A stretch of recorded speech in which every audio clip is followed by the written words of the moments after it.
Zoti Berisha, cila do të jetë strategjia e opozitës në protestën e 24 janarit për të detyruar kryeministrin Edi Rama që t'i jap dorëheqjen, ndërkohë që ky i fundit thotë se ka 83 mandate dhe nuk ka arsye për t'u larguar? Strategjia e opozitës është largimi i tij 1 minutë më parë nga pushteti. Opozita është e sigurt që do realizojë objektivin e saj. Kjo është dhe ka besim të madh tek guximi, ka besim të madh tek trimëria, tek ndershmëria e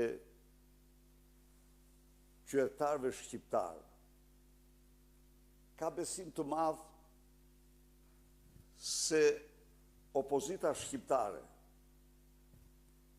ka ose përka opozitës shqiptare dhe zbashku me opozitën shqiptare, do bashkëveproj dhe do bashkëpunoj.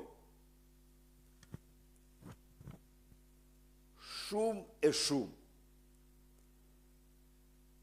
faktor të tjerë të rëndësishëm në shoqërinë shqiptare që duan ta përzën 1 minutë e më parë këtë të keqe të madhe, këtë organizatë kriminale që udhëhiqet nga Edi Rama.